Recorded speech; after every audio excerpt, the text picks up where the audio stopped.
Yes, guys, welcome back to the channel. Welcome back to brand new video. Now, Kylian Mbappé is on the move in this summer. It is highly unlikely that he stays at PSG beyond this campaign. And Real Madrid is the primary target. That's where he wants to go. Madrid also want the player as well. However, it looks like the financial package that Real Madrid are offering Kylian Mbappé is not that one that actually, fulfills his demands. So according to Miguel Delaney, he says Real Madrid's offer for Kylian Mbappé so far hasn't been the one expected and the one that satisfies the player and his interest at the moment. Potential switches to Liverpool or even Arsenal have been explored, but neither club wants to break their wage structure to go for Kylian Mbappé. And that is where the debate in this video is: should Arsenal do something crazier than signing Kai Havertz on huge wages? And that crazier thing could be signing Kylian Mbappé on really astronomical wages, but we all know the difference a player like Kylian Mbappé can actually make. So let me know. There are so many problems associated with signing Kylian Mbappé. He's got a big ego. He's got a lot of problems as a player, and he is a star already. So when he comes into this team alongside Martinelli, alongside Bukayo Saka, he's going to want the headlines, he's going to want the attention, and maybe Mikel Arteta is going to suffer a little bit. But can we afford him, and should we sign him? Let me know in the comment box below. We'll also be looking at SR Collins' big headline today that Arsenal are set to have a very big transfer window, especially in the summer. Looking at a striker, a fullback, a keeper, and also two midfielders. So we might be looking at around 2 to 3 signings minimum, but a maximum of around 5 to 6 signings could actually happen if Arsenal get the resources and the time and the targets that they are looking at. So let's get this video to 100 likes and let's get in the comment box below. So with Kylian Mbappé, I think we all know that he doesn't want to be at PSG. We all know that PSG are using the financial pool they have to actually keep him around. But the moment that actually gets exhausted, the moment the player feels it's no longer for the money, I'm 24, 25, I want to go on out there and play football, I don't want Bukayo Saka to win the Ballon d'Or before I do, then it's going to be about quality of football. And Mbappé knows he's not going to win the Champions League at PSG. He's not going to win the Ballon d'Or at PSG, right, in France. With all due respect, I think the French League One is an interesting league for those that actually watch it. Apart from myself, I don't think that is where you win the Ballon d'Or. I don't think that is the home of champions. So Kylian Mbappé knows he's got to make that switch, right? Madrid is the primary priority for him. He would love to go there. That's a club that he really loves. He's grown up, dreaming about Real Madrid, and he's had 2 windows where we thought he would go to Real Madrid, and everything kind of fell apart and collapsed. Is this his last chance? Is this his last chance to go to Real Madrid? In my opinion, that's it, right? If they're grooming the likes of Rodrigo and Vinicius Jr., Kylian Mbappé knows now that if they don't sign him, they're going to sign a 1 Victor Osimhen, they're going to sign a 1 Lautaro Martinez, and that means that his space will actually be filled up. Vinicius Jr. on the left, Rodrigo on the right, and Lautaro Martinez or Victor Osimhen down to the middle, Jude Bellingham scoring goals for fun in that number 10. It is over, right? It's purely over. So I'm interested to see how that one's going to go down. But if the financial package Real Madrid are offering Kylian Mbappé is not one that satisfies him, is it a possibility that Arsenal could capitalize on this? Is it a one chance that Arsenal can actually take advantage of, right? Because Miguel Delaney says that potential moves to Liverpool and Arsenal have been explored. However, both clubs are not willing to blow their wage structures out of proportion to sign Kylian Mbappé. And I agree. Listen, we have a lot of FFP, stuff right now going on. You don't want your team to be breaching FFP rules at the moment. That could be the craziest thing your team does. But for me, a player like Kylian Mbappé, I'm not saying he's worth breaking the wage structure for and putting Arsenal in trouble. But I'm saying that if we could afford him, which maybe we cannot, right? And okay, again, affording him depends on how much we can negotiate for him to get Arsenal. If he's going to settle for maybe 350,000 a week, I think Arsenal can afford that. We can afford a couple of players that are earning big wages, the likes of Thomas Partey, and maybe we can afford that. I'm not really financially aware of Arsenal's financial status and books and everything. But if we can give him 350,000 a week, I think he can be a very influential player for Arsenal. He could be a very important player, especially in that period where we want to win everything. I was watching Sky, and there was a very interesting debate put forward. The Arsenal do not have that one influential player, like you see Salah, like you see Kevin De Bruyne at Manchester City. Arsenal don't have that one, that one player. Our players work as a bunch, and they work together very well, and the results are really good. But do we have one player that can carry the whole team? Do we have a player that is ready to take the burden on themselves? You've seen Kevin De Bruyne coming back and winning games just for fun for Manchester City. The guy's assisting for fun. He's scoring goals for fun as well. For the time they've been on top of their game for around 5-6 years. So for me, Kylian Mbappé could be that kind of player, a brand that comes in and rebrands Arsenal's project, number one, but also a brand that comes in and a player that comes in and he can take things and matters in his own hands. Arsenal need that, right? We thought Saka would be that kind of player, but I think Saka is more of a harmonious player. I think he's more of a team player as well. He does do things that other players do not do, but not to the level of Kevin De Bruyne, not to the level of Mohamed Salah, not to the level of all these other guys. So I think that is why you signed Kylian Mbappé.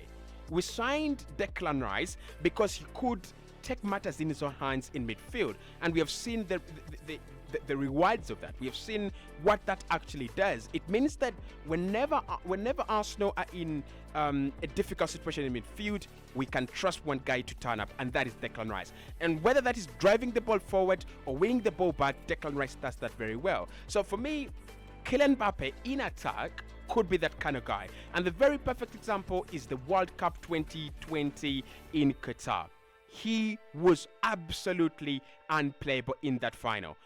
2 goals for him to make sure that France stand a chance to go into extra time.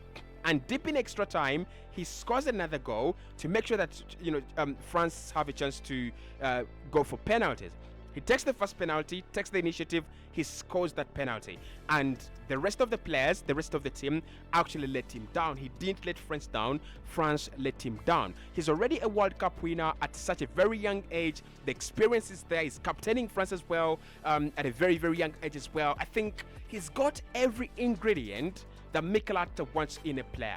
A leader at a very young age, a positive mind, a guy that is really hungry and ready to win at the moment, and he is really, footballing wise, competitive. Very, very competitive. So I want your thoughts there, guys, in the comment box below. What you think about Kylian Mbappé? The downside, and why maybe people would say don't sign him, is the political part of his game now. I don't think he's going to run away from politics anymore. These wages that he's signing with Qatar, these wages that he's signing with PSG, the ambassadorial roles he's picking up, and all this, transfer saga. I don't think that has left him the same way as a young, humble player. I think that would have boosted his ego, especially the power that he was given on the signature of the previous contract with PSG. That will have given him a lot of power, and that will have boosted his ego to, probably blown it out of proportion, right? I think we all know why Neymar and Messi eventually had to move, because Kylian Mbappé wants to be the god. Kylian Mbappé wants to be the guy at PSG. So if he comes in at Arsenal, it could be a little bit disruptive. Not probably not a little bit. It could be disruptive to some degree. And maybe Mikel Arteta could think about it and go, I don't want to disrupt my line, my dressing room. I would love to stay in harmony with the rest of the team. So I'm going to keep the players I have, bring in a few players that have the same mentality. And although Kylian Mbappé has a winning mentality, we can actually do away with him because he's not a humble figure at the moment. His ego has been blown out of proportion. So that is what I think about Kylian Mbappé. Good, very good, but his ego might actually cost him. If he doesn't go to Real Madrid, where does he go? I mean, there's a question there.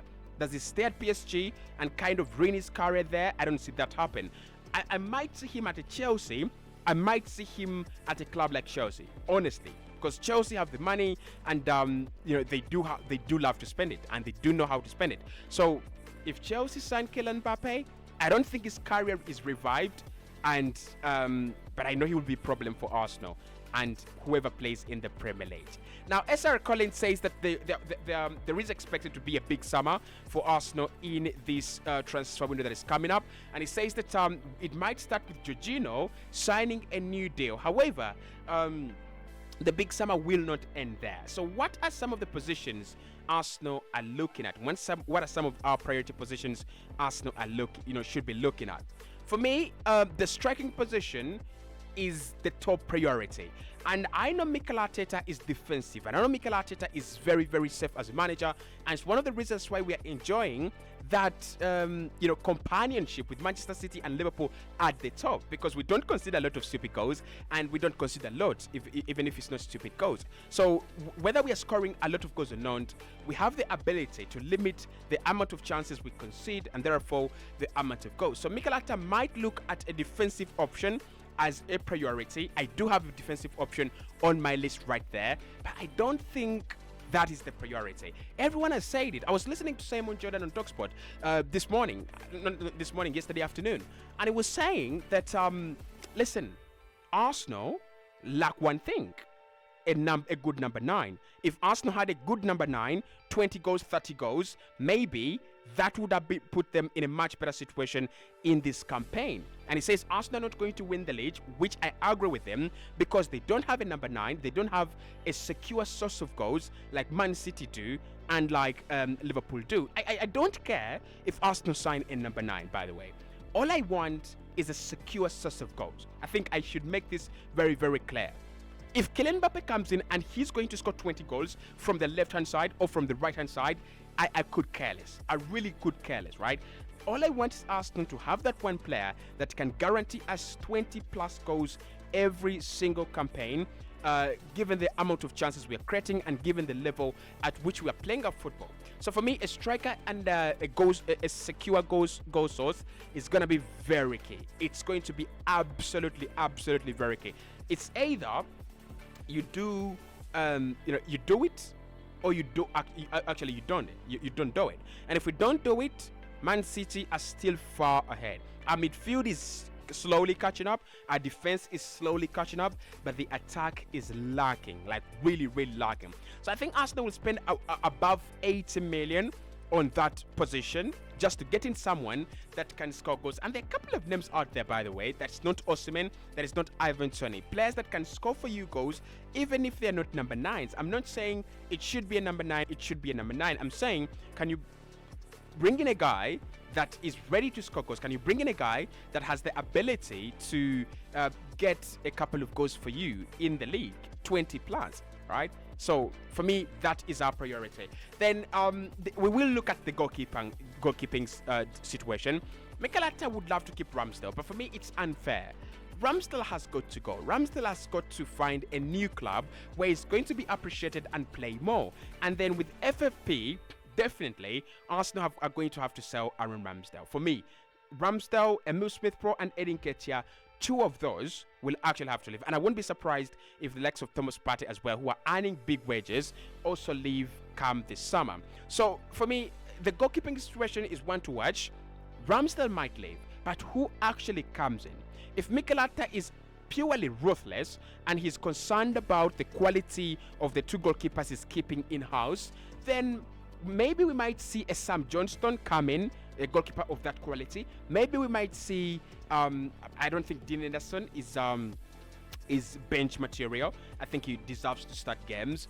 But are we going to sign a very good goalkeeper? Because we do need a good goalkeeper. We do need a good backup to push Raya and to make sure that Raya doesn't get comfortable, as well. Then a fullback, I think, Mikel has already talked about it. He's short in defensive options, so he's definitely going to sign a fullback. I think it will be one of Jeremy Frimpong right? Such a boy has now gone to to Bayern Munich. What a waste. I hope he does well there, by the way. But I think Arsenal might look at Jeremy Frimpong now that such a boy has gone to Bayern. Jeremy Frimpong could be an option for Man City, Arsenal, and maybe Liverpool. Liverpool do have Trent Alexander-Arnold, so it will depend on the new manager and what he's looking at. But I won't be surprised if Jeremy Frimpong is a player Arsenal really focus on come this summer. And I think the midfield, Arsenal need two options there with the departures of Jorginho, Elneny, and Partey. Potentially we might need around 3 signings. I think Lokonga will eventually leave. I don't look at Lokonga anymore as one of those players that are going to be at Arsenal at for a very long time. Craft a career there. I think he's going to move on. He's had a very fantastic season at Luton, so I won't be surprised if Luton try to keep him, or if another club comes in and they want to give us some good money. If they can give us some good money, then you definitely let him go. So we will need 2 number 6s, or at least a number 8 and a number 6. And I won't be surprised with Arsenal if we bring in Amadou Onana and Martin Zubimendi. Those are 2 very different profiles, but very exciting talents and very exciting players. So what do you think? Do you think Arsenal are capable of doing all the business we need in the summer? And Kylian Mbappé, what are your thoughts about the guy in the comment box below?